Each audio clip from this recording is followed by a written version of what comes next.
Mesdames, Messieurs, bonjour. Très heureux de vous retrouver ici en direct de la Grande Halle de Cournon dans le cadre du sommet de l'élevage. Alors justement, quelles ambitions pour le sommet de l'élevage? Je vais avoir le plaisir d'en parler avec Benoît Delalloy. Bonjour, vous êtes responsable international du sommet de l'élevage. C'est bien ça? Bonjour. Juste à vos côtés, Fabrice Berton, vous êtes commissaire général du sommet. Bonjour. Juste en face de vous, Jacques Chazalé, président du sommet. Bonjour. Et juste à ma droite, Dominique Diogon, bonjour. Bonjour. Vous êtes journaliste pour La Montagne, c'est vous qui avez écrit ce hors-série La Montagne Entreprendre. Qu'est-ce qu'on y trouve dedans? On y trouve un peu tout sur l'agroalimentaire auvergnat et en particulier sur l'export et les belles réussites qu'il y a dans cette région, en animaux vifs comme en produits transformés, les fromages, les volailles fermières d'Auvergne qui s'exportent dans les pays du nord de l'Europe. Un superbe numéro avec des chiffres clés. Enfin, moi, je l'ai regardé, j'ai trouvé ça très intéressant. Jacques Chazalé, on débute une nouvelle édition dans des conditions plutôt favorables, enfin, plus favorables qu'il y a quelques années. Oui, de toute façon, vous savez, en matière d'élevage comme en matière d'agriculture, on travaille avec le vivant. Alors, il y a toujours des aléas, mais il faut regarder ce qui fonctionne. Et compte tenu qu'on est ici au sommet de l'élevage, la vitrine de l'excellence de l'élevage européen, voire mondial, et compte tenu de l'affluence, on se dit que l'élevage, quand même, a encore des perspectives. Dominique Diogon, vous co-animez cette émission. Je vous laisse la parole. Oui, alors, je demandais à Fabrice, quels sont un petit peu qu'est-ce qui ressort de cette année? Le sommet est une vitrine de l'évolution de l'agriculture et de l'élevage. Qu'est-ce qui change? Qu'est-ce qui évolue dans l'élevage et dans les pratiques? Fabrice Berton. Oui, alors le but d'un salon, c'est bien sûr de montrer les innovations. Donc, premier point, ce sont l'ensemble des exposants, bien sûr, qui, chacun dans leur domaine, apportent des innovations. Donc, en allant voir les 1500 exposants, vous verrez les 1500, j'allais dire, services, matériels qui présentent cette année avec de nombreuses innovations. Signalons quand même des thématiques qui se développent. Il y a une thématique, par exemple, sur le bien-être animal qui se développe, qui est une attente sociétale et que la profession intègre dans sa démarche. Et on retrouve donc dans les activités des exposants ce thème-là. Deuxième point qui se développe sur les énergies renouvelables, notamment la méthanisation qui s'est développée cette année. Voilà. Après, l'international, donc c'est sur un autre sujet, mais Benoît en dira un mot, qui se développe aussi. Je crois que le bio a vraiment une place maintenant.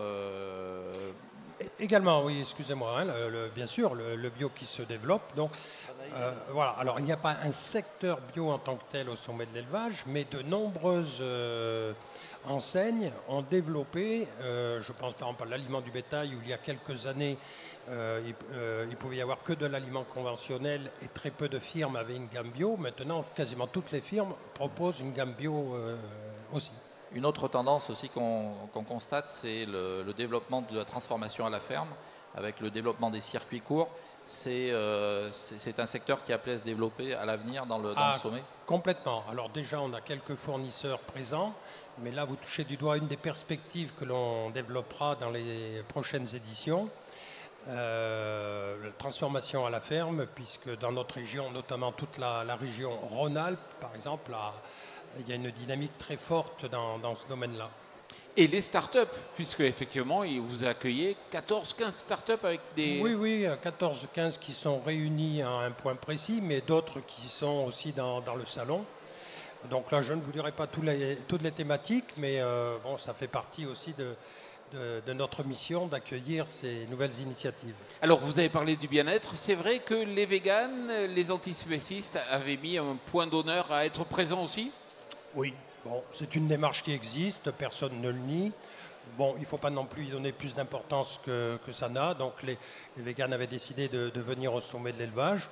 Nous avions d'ailleurs, dans un passé récent, nous leur avions proposé de participer, mais sous des formes, j'allais dire, correctes d'intervention. Mais a priori, pour certaines associations, ce n'est pas le but. Ils ont envie d'être un peu plus agressifs dans leur démarche. Alors nous gérons cela et ça ne perturbe pas fondamentalement notre fonctionnement. Dominique. Plus globalement, pour la profession agricole, Jacques, c'est répondre à ces attaques et plus globalement répondre à ces attentes sociétales autour du bien-être animal, c'est vraiment une préoccupation majeure. Il faut savoir quand même que les éleveurs, c'est avant tout des chefs d'entreprise. Donc ils ont besoin de faire des produits qui se vendent. Et pour que ça se vende, il faut qu'il y ait des acheteurs.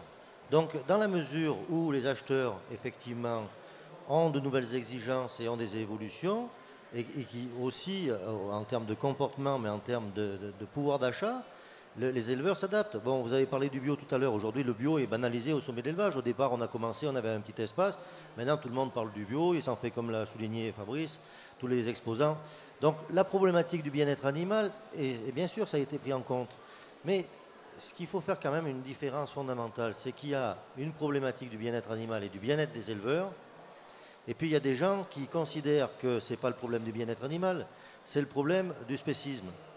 Donc, je vous le dis, j'ai l'habitude de le dire, les éleveurs, ils aiment leurs animaux, mais ils n'aiment pas les animaux de la même façon qu'ils aiment leurs enfants. Donc il faut faire la différence, il y a une barrière. Bon, ces gens-là n'en ont pas, donc c'est pas la peine d'en discuter. 1500 exposants, 32 pays, 2000 animaux. C'est vrai que l'international, c'est une des composantes qui est importante aussi dans ce salon. Après l'Iran en 2017, la Turquie en 2018. Pourquoi, Benoît Delalloy ? Oui, tout à fait. Donc l'international prend une place de plus en plus importante au niveau du sommet. Déjà parce qu'au niveau national, on va dire, on est leader et on a fait à peu près le plein. Donc aujourd'hui, nos marges de progression sont à l'étranger. Alors pourquoi la Turquie ? Parce que c'est un grand pays à tout point de vue, géographique, mais aussi au niveau de la population. Plus de 90 millions d'habitants. Population jeune, au niveau de vie qui augmente, donc qui a faim, qui a besoin de consommation. Et on le voit partout dans le monde, lorsque le niveau de vie augmente, les gens mangent plus de produits carnés, et notamment bovins. Donc c'est un pays à nos portes, aux portes de l'Europe. On a la chance aussi d'avoir le certificat sanitaire là, qui s'est débloqué hier, avec l'annonce du vice-ministre. Donc aujourd'hui, on peut commercer, notamment envoyer des animaux vivants français.